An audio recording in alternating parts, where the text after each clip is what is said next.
Hello friends, welcome to Honey GS Academy. 9th May daily current affairs with GS points. కొంచెం video quality తక్కువ వస్తుంది. So మనకి wifi లేని కారణంగా తక్కువ అంటే ఈ ఎస్డీలో చేస్తున్నాం, ఫుల్ హెచ్డీ కాకుండా ఎస్డీలో చేస్తున్నాం. సో ఒకసారి మనం చూసినట్లయితే 9th మే డైలీ కరెంట్ అఫైర్స్లో ముఖ్యమైన ఆర్టికల్స్ ఎకనామీ వచ్చింది, స్పేస్ వచ్చింది, డిఫెన్స్ కూడా వచ్చింది. సో ఫస్ట్ మనకి ఎకనామీ చూస్తే డే ఆఫ్ ఇంపార్టెన్స్ లేదు అండి. సో ఎకనామీ చూస్తే మనకి వెరీ ఫేమస్ ఎంఎంఆర్, సో ప్రసూతి మరణాల రేటు అని చెప్పేసి పిలుస్తాం కదా. సెన్సస్ కమిషనర్ అఫీషియల్ గణాంకాలు రిలీజ్ చేయడం జరిగింది కాబట్టి మనకి ఇది ఎకనామీ సిలబస్లో గ్రూప్ 2లో మీకు నేను అయితే డెమోగ్రఫీ కింద కవర్ చేస్తా. సో డెమోగ్రఫీ పాఠం కేవలం జనాభా కాకుండా భారతదేశంలో ఈ మనుషుల విషయంలో ఎన్ని గణాంకాలు ఉన్నాయో అన్నీ అక్కడనే వస్తాయి. ఫర్ ఎగ్జాంపుల్ వ్యవసాయ శ్రామికులు కావచ్చు మీకు. సో అగ్రికల్చర్ లేబర్ని మనము ఇక్కడ డిస్కస్ చేస్తాం. వై? బికాస్ ఒక టేబుల్ ఫార్మాట్లో ఒక దగ్గర అన్ని డిస్కస్ చేస్తే మనకి పోలిక అధ్యయనం జరిగి ఈజీగా గుర్తుంటుంది, కన్ఫ్యూజ్ కూడా కాము. సో మీకు నేషనల్ ఫ్యామిలీ హెల్త్ సర్వే అని చెప్పేసి వెరీ ఫేమస్ రిపోర్ట్ ఉంటుంది, అది డెమోగ్రఫీ కిందనే వస్తుంది. పీరియాడిక్ లేబర్ ఫోర్స్ సర్వే అని చెప్పేసి ఉంటుంది, అది డెమోగ్రఫీ కిందనే వస్తుంది. హ్యూమన్ డెవలప్మెంట్ ఇండెక్స్ అని చెప్పేసి ఉంటుంది, అది డెమోగ్రఫీ కిందనే వస్తుంది. ఎందుకోసం అంటే అవన్నీ కొద్దిపాటి మార్పులతోని సో నెంబర్స్ మనం గుర్తుపెట్టుకోవాల్సిన అవసరం వస్తుంది. నెంబర్ ఆఫ్ డాటా అక్కడ కనిపిస్తుంది కాబట్టి అన్నీ డెమోగ్రఫీ హెడ్డింగ్ పెట్టుకొని సో మనం డిస్కస్ చేస్తాం. అందులో వన్ ఆఫ్ ది ఫేమస్ మీకు ఎంఎంఆర్ అని చెప్పేసి పిలుస్తాం. అంటే ప్రతి 1,00,000 సజీవ జనాలకి ఎంతమంది ఈ మహిళలు ప్రసూతి మరణం అని చెప్పేసి ఆ సంఖ్య చెప్తుంది మనకి MMR. So census commissioner report ప్రకారం చూసినట్లయితే 2019-21 రిపోర్ట్ ఇచ్చారండి. ఇంతకుముందు మనకి 2018-20 అని చెప్పేసి ఉన్నది, అప్పుడు 97 ఉండే. ఆ ఇయర్ అంతకుముందు 2017-19 అని చెప్పేసి 103 ఉండే. సో 103, 97 అని చెప్పేసి ఉంది కదా ప్రతి 1,00,000 మంది సజీవ జనాలకి. ఇప్పుడు చూస్తే మీకు 93 అని చెప్పేసి వచ్చింది. అంటే క్రమంగా ఏమవుతుంది మనకి అంటే తగ్గుతుంది. అంటే సో మనము ఈ ప్రసూతి విషయం లోపల లేదా గర్భిణీ ఆరోగ్యం విషయం లోపల సో మంచి స్కీమ్స్ తీసుకొచ్చాం మనం, అందుకోసం అని చెప్పేసి మంచి పురోగతి కనిపించింది. అచ్చా మనకి దీంట్లో ఎస్డిజి గోల్ అని చెప్పేసి ఉంటుంది, అది 2030 నాటికి సో 70కి తగ్గించాలి. ఇది అచీవ్మెంట్ మనం అవుతామనే చెప్పాల్సిన అవసరం ఉంది. వై? బికాస్ మన స్కీమ్స్ అలా ఉన్నాయి. సో మనకి చూస్తే ప్రధానమంత్రి సో మాతృత్వ అభియాన్, సో ప్రధానమంత్రి సురక్ష మాతృత్వ అభియాన్ వెరీ ఫేమస్, మనం డిస్కస్ చేసి ఉన్నాము. ఇన్ఫ్యాక్ట్ ఎక్కడ అండి ఈ ఫుడ్ సెక్యూరిటీ పాఠం లోపల డిస్కస్ చేస్తూ ఉన్నాం. వ్యవసాయం అని చెప్పేసి ఉంటుంది కదా, అక్కడ మీకు ఇది వచ్చింది.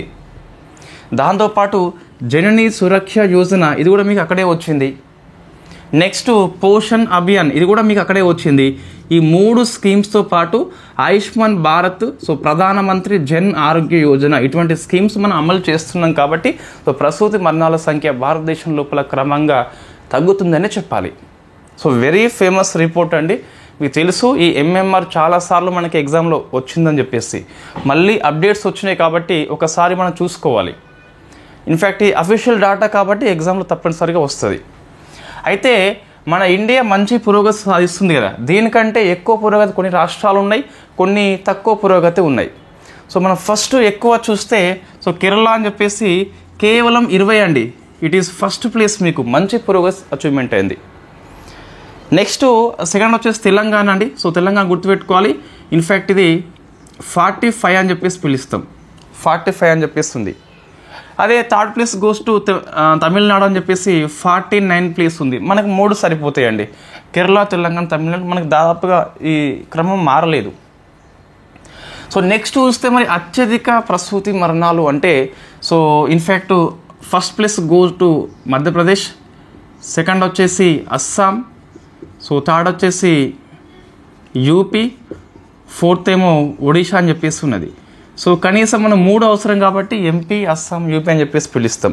అయితే ఎంపీలో 175, అస్సాంలో 161, యూపీలో 151. అవన్నీ చూసి చెప్పడం ఈజీ, కానీ సో యాజ్ ఏ ఆస్పిరెంట్గా మీకు ఇబ్బంది అవుతుంది. కాబట్టి సో మేము ఇది ఈ ఎంపీ ఒకటి అత్యధికము 175 అని చెప్పేసి గుర్తుపెట్టుకోండి, సరిపోతుంది. ఇంకా మిగతా అంత అవసరం లేదు. బట్ ఈ అసెండింగ్ ఆర్డర్ డిసెండింగ్ ఆర్డర్ అయితే గుర్తుపెట్టుకోవాలి. సో మనకి డెమోగ్రఫీ పాఠం లోపల ఎకనామిక్ క్లాసులో మనం క్లియర్గా ఎక్స్ప్లెయిన్ చేద్దాము. ఈ ఎంఎంఆర్ ఏంటి, ఐఎంఆర్ ఏంటి, అవన్నీ అక్కడే వస్తాయి. సో ఈ స్కీమ్స్ గురించి మనం డిస్కస్ చేసి ఉన్నాం ఆల్రెడీ, మళ్ళీ ఇక్కడ అవసరం లేదు. అయితే సో ఈసారి జనాభా రీత్యా కూడా ఇచ్చారండి. సో ఎక్కువ ఏ వయసు వాళ్ళు ఈ ప్రసూతి మరణాలు అవుతుందని చెప్పి చూస్తే 20 నుంచి 29 ఉన్న వయసు వాళ్ళే ఎక్కువ అవుతున్నారట. So second place goes to మనకి 30 నుంచి 34 అండి. సో మీకు ఇక్కడ ఎక్కువ అవుతుంది. సో ఇక్కడ సెకండ్ ప్లేస్ అని చెప్పేసి జస్ట్ ఏజ్ పరంగా మనం డాటా గుర్తుపెట్టుకోవాలి.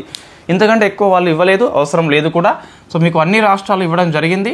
నేను ఒకసారి ఏపీది ఇన్ఫ్యాక్ట్ స్క్రీన్ షాట్ తీసిన, బట్ నోట్స్లో రాయలేదు. ఒకసారి నేను మీకు కరెక్ట్ ఫిగర్ చెప్తా ఏపీ ఎంత అని చెప్పేసి, ఎంత ప్లేస్లో ఉందని చెప్పేసి. రైట్, టెలిగ్రామ్ గ్రూప్లో పంపిస్తాను నేను. ఏపీ నోట్స్లో కూడా మీకు దాన్ని సో ఇన్ఫ్యాక్ట్ రాస్తాను. సో ఇది మీకు ఎంఎంఆర్ అని చెప్పేసి. సో ఏం గుర్తుపెట్టుకోవాలి అంటే ఇండియాలో పురోగతి వచ్చింది.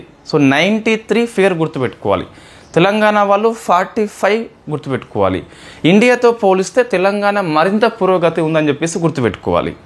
సో ఇవి రెండు మీకు బ్యాలెన్స్ చేసుకుంటూ మన గ్రూప్ 2 లేటెస్ట్ ట్రెండ్ అండి, మనం ట్రెండ్ పట్టుకోవాలి కంపల్సరీ. ఏంటి అంటే సో ఇండియాలో ఉన్న డాటా తెలుసు మీకు, తెలంగాణ తెలుసు.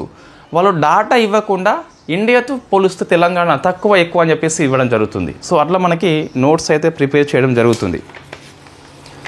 సో నెక్స్ట్ ఇన్ఫ్యాక్ట్ స్పేస్ ఇది May 18న ప్రయోగిస్తున్నారు. బట్ మీ సాటిస్ఫై కోసం ఇప్పుడు చెప్తున్నాము. మీకు May 18న పేపర్లో ఎక్కువ వస్తుంది, ఇస్రో వెబ్సైట్లో ఉంటుంది. ఇప్పుడు ఏమీ లేదు, జస్ట్ మనకి పేపర్లో వచ్చింది ఏంటంటే ఎర్త్ అబ్జర్వేషన్ శాటిలైట్ 09ను ప్రయోగిస్తున్నారు May 18న. దీని పేరు మరొక పేరు రీశాట్ 1B అని చెప్పేసి పిలుస్తాం. సో రీశాట్ 1B అని చెప్పేసి, సో రిజల్యూషన్ ఇమేజింగ్ అని చెప్పేసి అర్థం వస్తుంది. సో ఇది May 18న ఇస్రో ప్రయోగిస్తుంది సతీష్ ధావన్ స్పేస్ సెంటర్ నుంచి శ్రీహరికోట. సో రాకెట్ పేరు PSLV-C 61 అని చెప్పేసి పిలుస్తాం. 61 అని చెప్పేసి పిలుస్తాం. నెక్స్ట్ సో ఇది ఏ కక్షలో మోహరిస్తారు అంటే మనకి సన్ సింక్రోనస్ ఆర్బిట్ అని చెప్పేసి SSOలో మోహరిస్తారు. సో ఇందులో మనకు C బ్యాండ్ ఉపయోగిస్తున్నారు. దీని ఫలితంగా ఏమైందంటే మనకు మరింత హై రిజల్యూషన్ కలిగిన పిక్చర్స్ అందుతాయి. అండ్ డే అండ్ నైట్ కూడా ఇది పిక్చర్స్ అందిస్తుంది. సో రియల్ టైం 24 అవర్స్ అందిస్తుంది, ఆల్ వెదర్ కండిషన్స్లో అందిస్తుంది. సో భారతదేశంలో మనకి ఎందుకోసం పనికి వస్తుంది అంటే వాతావరణ సమాచారం కావచ్చు, లేకుంటే మనకి భూకంప అధ్యయనం కావచ్చు, ఇంకోటి సో మనకి స్పేస్ నుంచి నిఘా కాస్తుంది.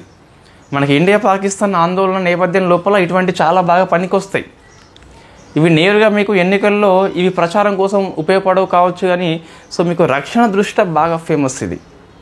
సో మనము ఈ స్పేస్ సర్వేలెన్స్ అని చెప్పేసి పిలుస్తాం, అంతరిక్ష నిఘా ఇది కాస్తుంది. వై బికాస్ హై రిజల్యూషన్ చిత్రాలను ఎప్పటికప్పుడు అందిస్తుంది మనకి. కాబట్టి ఒక మంచి ఇస్రో యొక్క మనకి ఇది ప్రయోగం చేయబోతుంది ఇన్ఫ్యాక్ట్ May 18న. అయితే డిఎస్సి మనకి లేదా పీసీ జూన్ 1కు ఉంది కదా, ఇది ఇప్పుడు పేపర్లో వచ్చింది కదా, ప్రశ్న వస్తే రావచ్చు మనకి, కాబట్టి చెప్పడం జరుగుతుంది. సో నెక్స్ట్ చూస్తే సో డిఫెన్స్ మీకు INS అర్నాల్ అని చెప్పేసి వార్తల్లో వచ్చిందండి. సో మనం ఇది ఇంతకుముందు 2024 డిఫెన్స్ కరెంట్ అఫైర్స్ అని చెప్పేసి ఒక పెద్ద వీడియో చేస్తున్నాం, ఒక 3 గంటల వరకు మీకు కనిపిస్తుంది.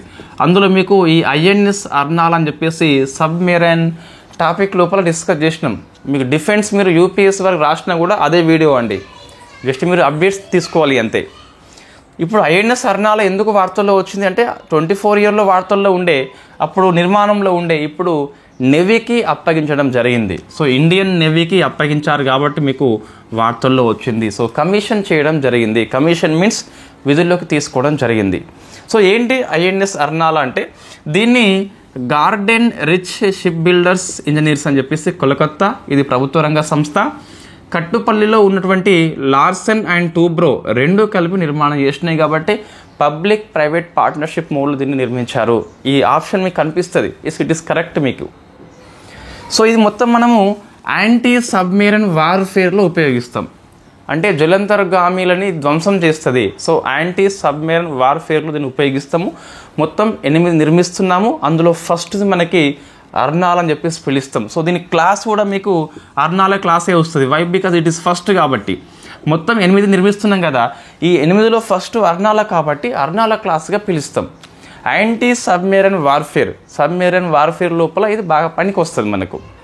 సో కలకత్తాలో ఉన్న GRSC, కట్టుపల్లిలో ఉన్న LT కలిపి దీన్ని నిర్మాణం చేయడం జరిగింది పబ్లిక్ ప్రైవేట్ పార్ట్నర్షిప్ మోడ్లో. అచ్చా, మరి మిగతా 7 ఏంటి అంటే మనకు 6 తెలుసండి, ఇంకొక 2 వాళ్ళు పేరే పెట్టలేదు. ఇప్పుడు 6 చూస్తే మనకి డిస్కస్ చేసినాం మనం వాస్తవంగా. అప్పుడు అర్నాల్ అని చెప్పేసి, అంజదీప్ అని చెప్పేసి, అన్రోత్ అని చెప్పేసి, ఆమిని అని చెప్పేసి, అక్షయ్ అని చెప్పేసి ఉంటుంది.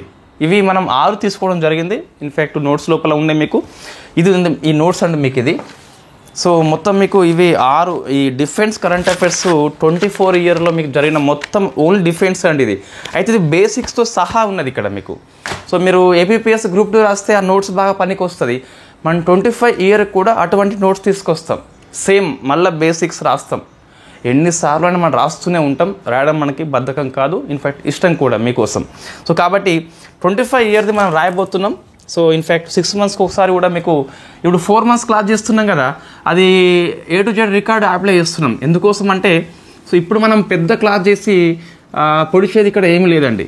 సో DS వాళ్ళకు అంత సమయం వృధా, వాళ్ళకి ఈ PC కానిస్టేబుల్కు సమయం వృధా. 2.5 hours డిఫెన్స్ మీద టైం పెట్టి వాళ్ళు ఏం చేస్తారు? ఏం చేయలేరు. అదే మన గ్రూప్ 2 లాంటి ఎగ్జామ్ లోపల డెప్త్గా వస్తుంది కాబట్టి సో వాళ్ళ కోసం అది పనికి వస్తుంది మనకు. అప్పుడు చూద్దాం పెద్ద వీడియో, మరొకసారి అన్ని సబ్జెక్టు పెద్ద వీడియో చేద్దాం. సో మరింత సమయాన్ని ఇంకా ఎక్కువ చేద్దాం ఇంకా. సో అచ్చా, ఈ అర్నాల్ అంటే మహారాష్ట్రలో ఉన్న కోట పేరు అండి. మహారాష్ట్రలో ఉన్న కోట పేరు అని చెప్పేసి పిలుస్తాం. నెక్స్ట్ ఒక పర్యావరణ అంశం చిన్నది మనకి వార్తల్లో వచ్చింది. ఢిల్లీ ప్రభుత్వము సీఎం రేఖా శర్మ అని చెప్పేసి క్లౌడ్ సీడింగ్ కోసము ఇన్ఫ్యాక్ట్ ఇది ఒక ట్రయల్ చేస్తారట. ఒక 3.21 కోట్లు రిలీజ్ చేసిందండి. అందుకు మీకు వార్తల్లో వచ్చింది. సో మీకు ఢిల్లీలో వాయు కాలుష్యం వెరీ ఫేమస్.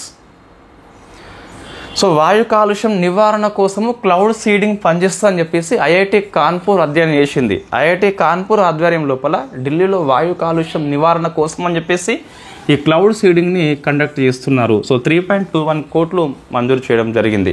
ఏంటి క్లౌడ్ సీడింగ్ అంటే మనకి కృత్రిమ వర్షం అని చెప్పేసి పిలుస్తాం. It is artificial rain. So ఇది ఇన్ఫ్యాక్ట్ మనకి ఇది వాతావరణం లోపల మొత్తము ధూళి కణాలు ఉన్నాయి. సో వాటర్ కిందకి వర్షం కురిపిస్తే అవి కిందికి వస్తాయని చెప్పేసి ఒక అంచనా.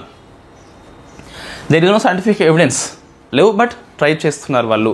ఇంకోటి మీకు ప్రశ్న వస్తుంది PC లాంటి ఎగ్జామ్ లోపల, ఈ ఆర్టిఫిషియల్ రెయిన్ కోసము వాడే రసాయనం పేరు మనకి సిల్వర్ అయోడైడ్. కొన్నిసార్లు మనకి NaCl కూడా ఉపయోగిస్తారండి, బట్ ఎక్కువ మనకి AgI అని చెప్పేసి ఉపయోగిస్తారు. సో ఇది ఒకటి మనకి వచ్చిన అప్డేటు. నెక్స్ట్ పుస్తకాలండి. సో మన మాజీ chief justice of India NV Ramana, one of the famous మనకి PN భగవతి, కృష్ణయ్యర్, సో ఈ చిన్నప్ప వీళ్ళంతా ఫేమస్ కదా. సో అటువంటి వ్యక్తి మన NV రమణ. మన కొంతమందే గుర్తుంటారు మైండ్ లోపల. అటువంటి వ్యక్తి NV రమణ. సో ఆయన యొక్క తీర్పుల సంకలనం మనకి వచ్చింది. ప్రసంగాల సంకలనం పుస్తకం రూపంలో వచ్చింది. సో పుస్తకం పేరు చూస్తే మనకి narrative of the bench, A judge speaks అని చెప్పేసి. సో మొత్తం ప్రసంగాలు ఏవైతే ఉన్నాయో మంచి భావజాలం కలిగిన వ్యక్తి. So my favourite also. So ఆయన చాలా బాగుంటుంది భావజాలం. మీరు ఒకసారి పుస్తకం ఉంటే తీసుకోండి, ఫ్రీ టైంలో చదవండి గ్రూప్ 2 వచ్చిన తర్వాత. పుస్తకం పేరు narratives of the bench, A judges speak అని చెప్పేసి ఇవ్వడం జరిగింది. నెక్స్ట్ మనకి నియామకాలండి. సో లియో 14 అని చెప్పేసి 267వ పోపు. సో 267వ పోప్ అని చెప్పేసి గుర్తుపెట్టుకోవాలి. ప్రశ్న TGPSC నెంబర్స్ మీద ఫోకస్ చేస్తుంది. సో లియో 14 అని చెప్పేసి పిలుస్తాం. ఈయన అసలు పేరు చూస్తే Robert Francis. So Robert Francis ఇతను అమెరికన్ వ్యక్తి అండి. సో ఫస్ట్ అమెరికన్ పోపు అయిన ఫస్ట్ అమెరికన్. సో దాంతోపాటు ఇతనికి పెరు దేశం యొక్క పౌరసత్వం కూడా ఉన్నట్టుగా మనకు తెలుస్తుంది. సో మనం రాయలేదు ఇందులో. సో పెరు దేశం యొక్క పౌరసత్వం అండి. సో పెరు దేశం యొక్క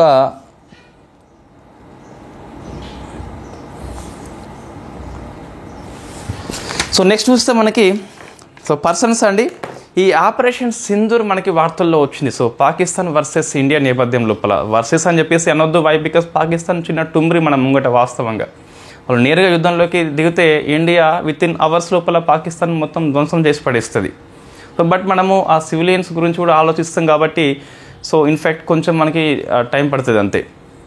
సో ఇక్కడ చూస్తే వింగ్ కమాండర్ వ్యోమిక సింగ్ అని చెప్పేసి కల్నల్ సోఫియా కురేష్ అని చెప్పేసి మనకి ఇద్దరు ఈ విలేకరు సమావేశంలో ఇన్ఫ్యాక్ట్ మనకి వార్తల్లో వచ్చారు కదా. కొన్నిసార్లు ప్రశ్న వస్తే రావచ్చు, ఒకసారి చూసుకుంటే ఇద్దరు పేర్ల గురించి, వాళ్ళ యొక్క ప్రొఫైల్ గురించి. సో నెక్స్ట్ అండి, సో తెలంగాణ కరెంట్ అఫైర్స్ చూస్తే ఓన్లీ వన్ స్కీమ్ మనకి వార్తల్లో వచ్చింది, ఇందిరా సౌరగిరి జల వికాసం అని చెప్పేసి పిలుస్తాం. సో ఇందిరా